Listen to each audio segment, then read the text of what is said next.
Hello everyone, this is me Honkor Bora and you are watching me on my YouTube channel Honkor Bora Travel Diary, and in this video we are going to talk about Bodoland because very soon I'm going to explore the Bodoland through my ride, and whatever I'll explore I'll present them to you all in the raw format. So इस video में हम लोग थोड़ा सा Bodoland के बारे में बात करेंगे because कहीं पे जाने से पहले थोड़ा बहुत बैकग्राउंड रिसर्च जरूरी है, and so everyone should know about that before watching my Bodoland ride. So let's start from where the Bodoland is located. So Assam में बहुत सारे जगह है, बहुत सारे एरिया है, and Bodoland is a part of our Assam. And Bodoland का जो main prime location है, there are actually 4 districts in Assam. These are Kokrajhar, Sirang, बक्सा and उदालगुरी.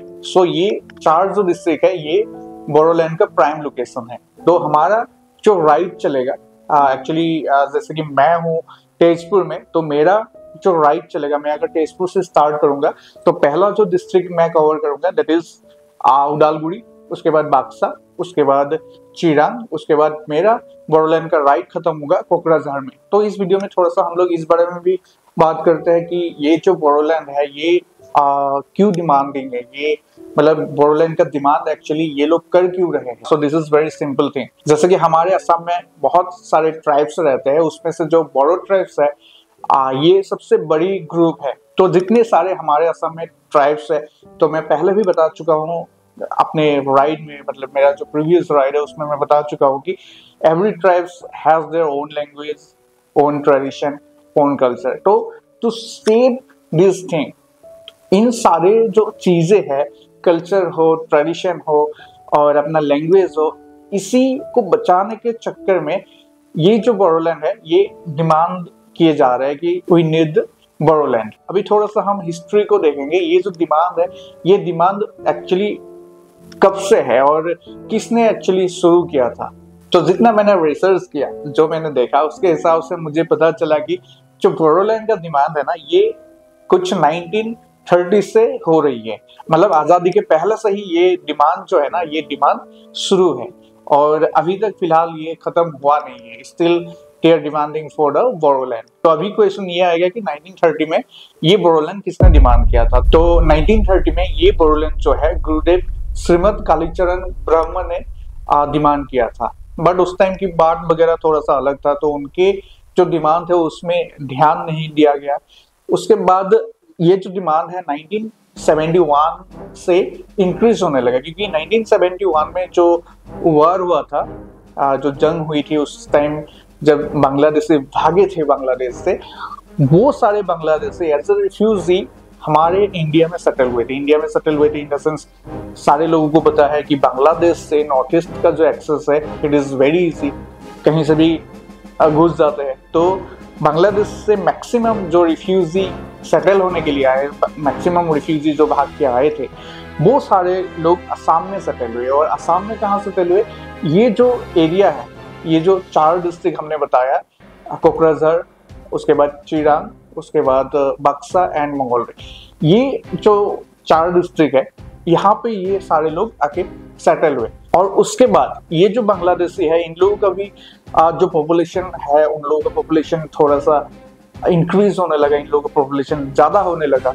और इनका जो ट्रेडिशन है, मतलब जो हमारे बोडो भाई बहन है और जो हमारे बोडो लोग हैं, बोडो ट्राइब्स के लोग हैं, इनका जो ट्रेडिशन है, इनका जो लैंग्वेज है, वहाँ इम्पैक्ट पड़ने लगे. लाइक यू नो, जहाँ पे पॉपुलेशन ज़्यादा होता है उसके भाषा ही बोला जाता है, उसके कल्चर ही हमारे को अपनाना होता है. उसी तरीके से जो बोडोलैंड के ये जो एरिया है, ये 4 डिस्ट्रिक्ट है और जहाँ पे बोडो लोग रहते हैं, वहाँ पे क्या हुआ, अपने भाषा जो है ना धीरे धीरे इन लोगों को लगा कि ये खत्म हो जाएगा.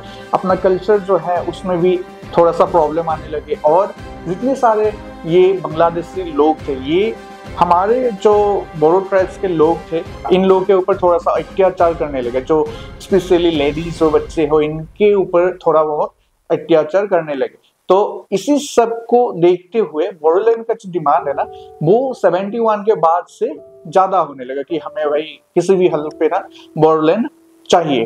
तो ये वैसे ही चलता गया और उसके बाद बोडो ट्राइब्स के अंदर संगठन जो है ना वो डेवलप होने लगे. And there actually 3 main group जिन्होंने अपने भाषा, अपने जो कल्चर है उसको बचाने के लिए काम किया। उसमें से है APSU, all Boro student union, the national democratic front of Boroland, उसके बाद बोरो लिबरेशन टाइगर फोर्स। ये जो 3 ग्रुप है, ये ग्रुप काम करने लगे, कहीं पे वायलेंस होके काम किया, कहीं पे साइलेंस होके काम किया। मतलब इन लोगों ने काम किया, इन लोगों ने ना अपने जो ट्राइब्स है इसके लिए, इसको बचाने के लिए ये लोग काम करने लगे। और फाइनली 1993 को बोरोलैंड ऑटोनोमस काउंसिल जो है वो क्रिएट हुआ विथ लिमिटेड पॉलिटिकल पावर, और उसके बाद वैसे ही चलता गया। बट उन लोगों का जो डिमांड था, जो बोरोलैंड का डिमांड था, वो खत्म नहीं हुआ, वो मतलब कंटिन्यू था। उसके बाद ये डिमांड जाके पहुंचा 2003। तो 2003 को 1993 वाला जो बोरोलैंड एक्ट था वो थोड़ा सा इम्प्रूवमेंट हुआ। वहां पे इन लोगों को पावर मिला अपना गवर्नमेंट बॉडी बनाने को, और जहां जहां इन लोगों का मतलब बोरो डोमिनेंस एरिया जहां जहां पे है, सारे को मिला के अपना गवर्नमेंट बॉडीज बनाने को इन लोगों को पावर मिला। 1993 में बोरोलैंड एक्ट के हिसाब से वो था बोरोलैंड ऑटोनोमस काउंसिल, और उसके बाद 2003 में ये रीनेम होके हो गया बोरोलैंड टेरिटरी काउंसिल, BTC। और इन लोगों को मिला थोड़ा बहुत स्पेशल फाइनेंशियल पावर। 1993 में इन लोगों को दिया गया था थोड़ा सा पॉलिटिकल पावर। उसके बाद खुद का अपना गवर्नमेंट बॉडी इन लोगों ने बनाया। देन 2003 में जो BTC बना उसमें इन लोगों का फाइनेंशियल पावर भी इंक्लूड हो गया। तो डिमांड अभी यहाँ पे खत्म नहीं हुआ। 1993 में हुआ बोरोलैंड ऑटोनोमस काउंसिल, उसके बाद 2003 में हुआ BTC, Bodoland territory council, and ये जो डिमांड है ना कंटिन्यू चलता रहा। और 2020 को ये फिर से अपग्रेड होता है तो BTAD, Bodoland territory autonomous district.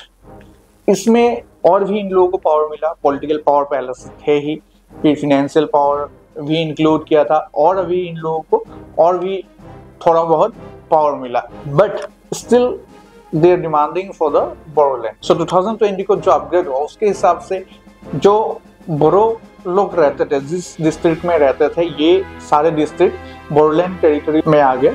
मतलब BTAD, Bodoland territory autonomous district बन गया। उसके बाद भी जहाँ पे बोरो लोगों का डोमिनेंस ज्यादा है, मतलब जहाँ पे बोरो लोग ज्यादा रहते हैं असम के, वो सारे जो एरियाज है, वो सारे areas Bodoland territory area district में इंक्लूड होएगा। जैसे अभी बहुत सारे एरियाज ऐसे हैं जो बोरोलैंड टेरिटरी एरिया डिस्ट्रिक्ट में आ चुके हैं।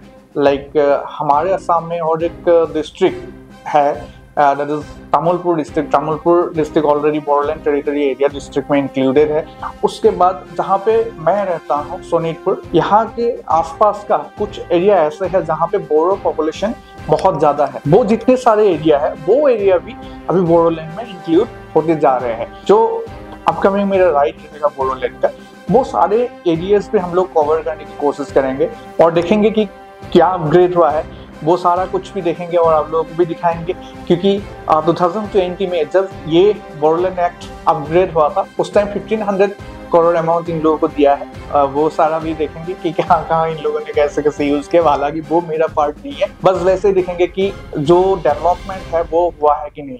जितने सारे लोग हैं, एक्चुअली जो ऊपर के लोग हैं वो अलग बात, लेकिन जो रूरल एरिया है जहाँ पे बहुत गरीब लोग रहते हैं, उन लोगों के एरिया में क्या डेवलपमेंट है, कैसे वो लोग रह रहे हैं, वो सारा कुछ देखेंगे।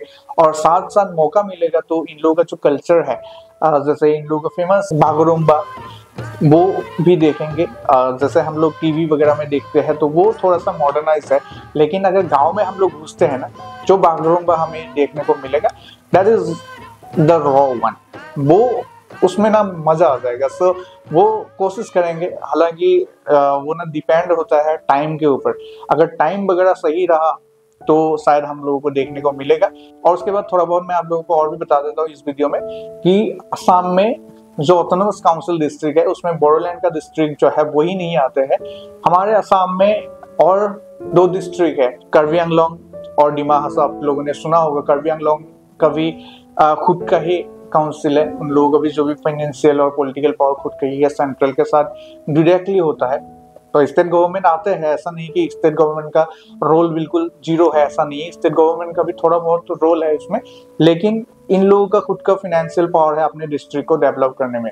उसके बाद जो डिमा हासाओ डिस्ट्रिक्ट है वैसे है। और हमारे नॉर्थ ईस्ट में जैसे मेघालय में भी है कुछ ऐसे ऑटोनोमस काउंसिल डिस्ट्रिक्ट, हमारे मिजोरम में भी है, त्रिपुरा में भी है। ऐसे ऐसे जो ऑटोनोमस काउंसिल एरिया है वो है, मतलब इन लोगों का खुद का पॉलिटिकल पावर, फाइनेंशियल पावर, ये सारा कुछ है और अपना पावर जो है अपने आप को डेवलप करने में ये लोग लगा सकते हैं। सो अभी मैं बोरोलैंड का बात कर रहा हूँ, दैट इज वाई मैं अभी डिटेल में नहीं जाऊंगा। जो नॉर्थ ईस्ट के अदर स्टेट का ऑटोनोमस काउंसिल्स एरियाज है उसमें डिटेल में नहीं जाऊंगा, लेकिन जब वहां पे राइड शुरू करने के लिए जाऊंगा तब आप लोगों को जरूर बताएंगे।